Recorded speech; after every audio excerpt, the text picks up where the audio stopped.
Je m'appelle Christian Tribert, je suis docteur en psychologie. J'ai écrit Les Guadeloupéens se cachent pour être français aux éditions Negmaron sur le thème des stratégies identitaires des Guadeloupéens.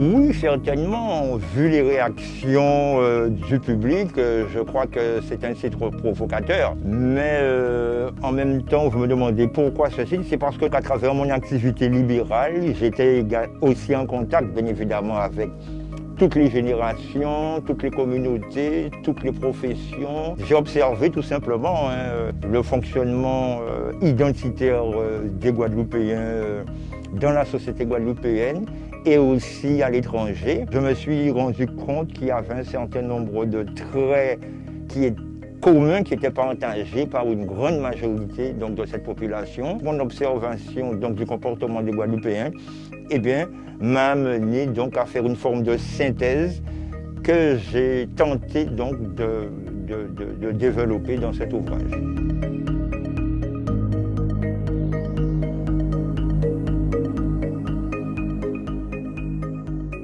Cette société guadeloupéenne s'est structurée autour finalement d'une échelle de prestige dans le double identitaire, dans le double linguistique, dans le double culturel, dans le double ethnique, si on peut parler comme ça, et même dans le double géographique. Parce que nous sommes Guadeloupéens, mais nous pensons tout le temps à la France, à la métropole. Ça veut dire que nous avons deux pays en nous, la Guadeloupe et la France. Ces deux identités, ces deux moules éducatifs, ces deux moules culturels, ces deux moules linguistiques sont en confrontation chez tous les individus. Il faut voir comment chaque individu gère gère son équilibre identitaire à travers la recherche d'un certain compromis. Et donc c'est pour ça que j'aborde la notion de conflit, de crise, effectivement, qui caractérise des troubles psychiques à connotation identitaire, dans la mesure où l'individu se retrouve en crise d'identité, parce qu'il n'arrive pas effectivement à organiser sa personnalité pour qu'elle soit fonctionnelle. Et donc, effectivement, ça crée de la souffrance, ça peut créer effectivement un certain nombre de troubles qui peuvent se manifester par tout type de conduite à risque que nous connaissons.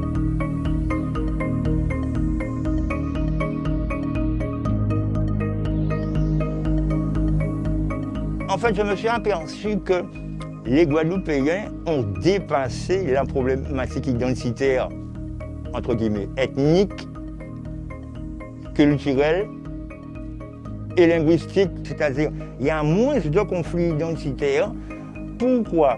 Parce qu'après le cyclone Hugo, la société guadeloupéenne elle a changé. L'habitat collectif s'est développé et s'est rapproché du mode de vie individualiste métropolitain. Et en plus, avec tous les vecteurs d'assimilation, c'est-à-dire le fonctionnariat, l'école, les médias, etc., les valeurs métropolitaines, les normes, les codes, les pratiques, correspondent. Donc il y a le mode de vie individualiste avec l'habitat collectif, les valeurs qui sont prescrites par la société française, et en même temps, il y a la disparition des plafonds de verre professionnels. Donc ça veut dire que les Guadeloupéens maintenant se disent qu'ils peuvent accéder au même poste que les métropolitains. Donc tout ça les a rapprochés de la francité et de l'univers dominant. Et donc en fait, les enjeux identitaires, les enjeux culturels, les enjeux politiques n'intéressent pas les Guadeloupéens. Ce qui les intéresse, c'est d'avoir une identité valorisée à travers l'acquisition d'un statut social prestigieux. Si effectivement je montre qu'ils investissent la francité de façon structurelle et qu'ils investissaient la guadeloupéanité de façon conjoncturelle, et bien quelque part, je montre effectivement que le Guadeloupéen utilise l'échelle de prestige. C'est le Guadeloupéen de lui-même qui crée des différences entre les deux pôles culturels auxquels il est confronté. C'est un choix délibéré du Guadeloupéen parce qu'il a plus confiance dans ce pôle-là, il fait plus confiance à la francité. Et dans ces deux cultures, il y a des apports qui vont favoriser le développement de la personnalité et des compétences cognitives de l'individu. L'alternance entre les deux codes socio-culturels, entre les deux langues, entre les deux univers mentaux que représentent la francité et la guadeloupéanité, et bien, de mon point de vue, développe une plus grande plasticité cérébrale chez l'individu guadeloupéen.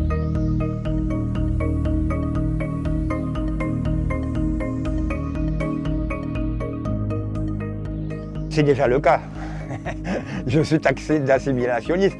Sauf que le chercheur n'est pas censé donner son avis.